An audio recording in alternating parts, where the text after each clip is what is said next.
So, so today I'm going to discuss the positioning strategies. So positioning strategies. Positioning is the space a brand occupies in the brain of customers. It makes customers view a product in an exceptional and distinctive way and make it stand out from the competition. It is the reason why the customer buy a product or services. Positioning involves implementing the market targeting. Positioning strategies can be visualized and creating in many ways. It can be resulting from the object attributes, competition, application, the types of consumer concern, or the distinctiveness of the product class. So, positioning strategies are critical in marketing because they help a brand create a distinct and memorable place in the minds of its target customers. This unique position makes the product or service stand out from competitors and influence consumer purchasing decision. By carefully crafting and implementing these strategies, business can effectively communicate the value and benefits of their offering to the right audience, leading to increased sales and brand loyalty. Positioning is close tied to market targeting, as it ensures that the brand aligns itself with the specific needs and preferences of its chosen customer segments. So next is product characteristic or customer benefits. This strategy basically concentrate on the attributes of the product or customer benefits. Example, L'Oreal is positioned as no ammonia hair color.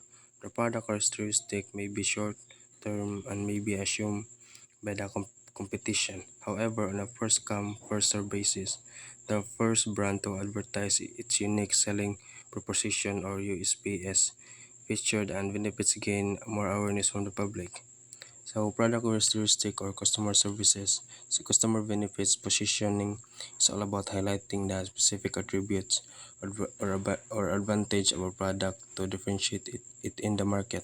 The example of this is Hill Oral positioning its hair color product as no anomia, which is emphasize the benefits of being less damaging to hair.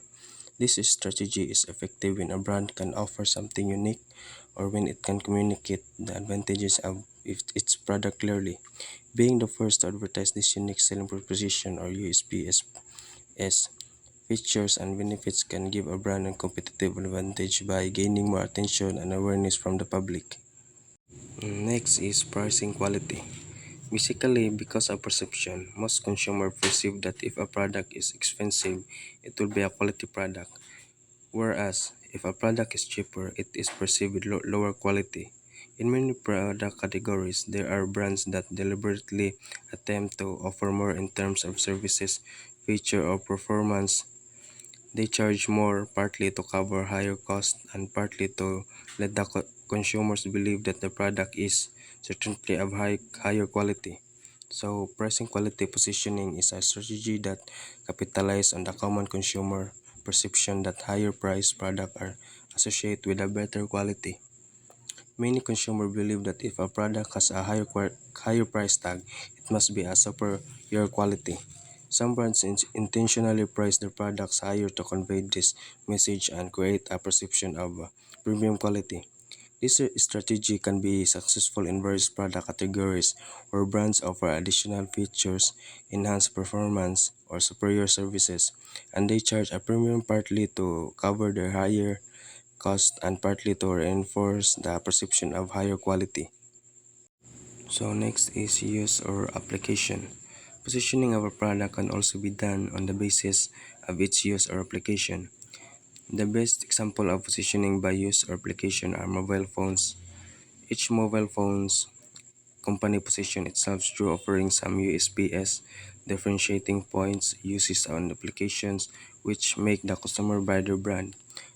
So, positioning a product based on its use or application is a strategy that focuses on highlighting how a product can fulfill specific needs or tasks. An excellent example of this is the positioning of mobile phones.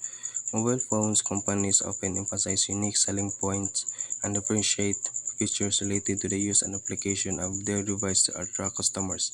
For instance, one brand may position its phones as ideal for photography usages and with advanced camera features, while another might focus on gaming performance to cater to a specific audience. These strategies allows companies to tailor their products to meet the diverse needs and preferences of customers, ultimately driving purchase decision. So next is product users. Another positioning approach is to link the product with its users or a group of users. Manufacturers of casual clothing like jeans have introduced designer labels to build up a fashion image. In this situation, the belief is that the model or personality will influence the product image by means of it showing the characteristic and the representation of the model or personally communicate as a product users. So positioning a product by associating it with its users or a specific group of users is a strategy used to leverage the influence and image of individuals or personalities to enhance the product appeal. An example of this is seen in the fashion industry, particularly with casual clothing like jeans. Manufacturers often use designer labels and celebrities' endorsements to create a fashionable image for their products.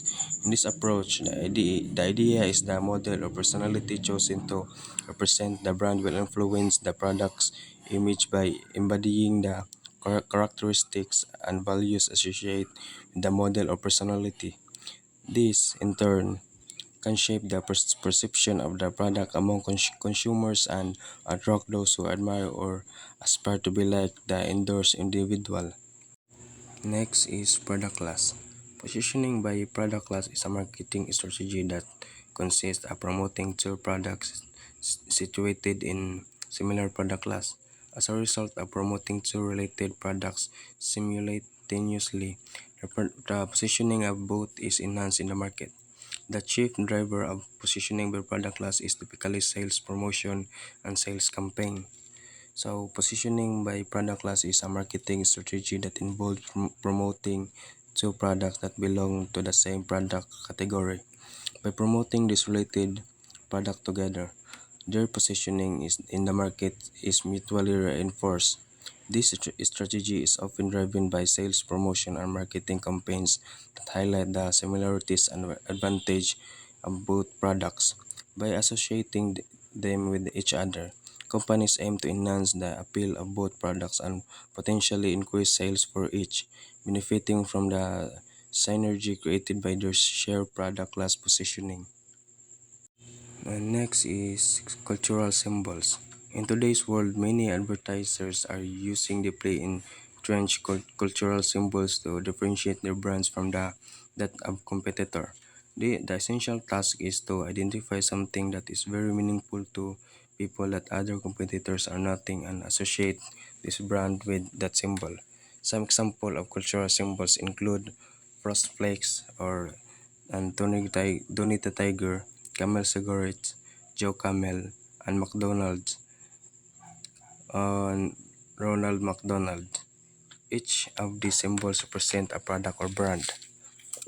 So using cultural symbols is in advertising is a powerful strategy to set a brand apart from its competitors. This approach involves identifying cultural symbols that hold significant meaning for people and associating the brands with those symbols. By doing so, advertising tap into the emotional and cultural connection that individuals have with these symbols, creating a unique and relatable brand image.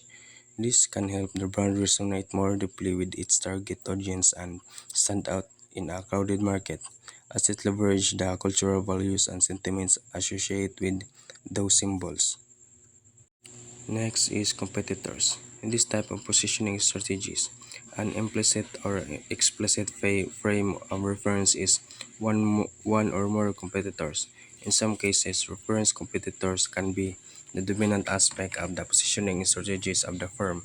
The firm either uses the same or similar positioning strategies as used by the competitors or the advertiser uses unused strategies taking the competitor's strategy as the base.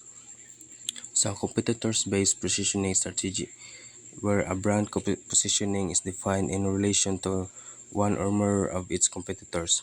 In this approach, the implicit or explicit frame of reference is the competition itself. Brands may choose to adopt a similar positioning strategies as their competitors, essentially following the same path, or they can differentiate themselves by taking a new approach based on their understanding of their competitors' strategies. The choice between these options depends on the brand objectives, market dynamics, and the needs to stand out in the competitive landscape. And last is perpetual mapping. The list of competitive advantages present a set of likely positioning strategies as a company could practice for its product, service, or brand. The next step is to study how these factors align into customer perception of extensive competitive set. The goal is to select a positioning approach that furnishes a distinctive and appreciated position in the market that competitors are not taking in hand. So, perpetual mapping is a valuable tool in marketing that helps companies understand how their competitive advantages and positioning strategies align with the customer perception within a crowd market. By visualizing these factors on a map, businesses can identify the unique and value position that competitors are not occupying.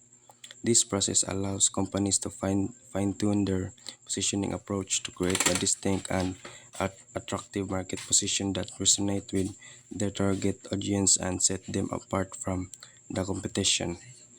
And that's all.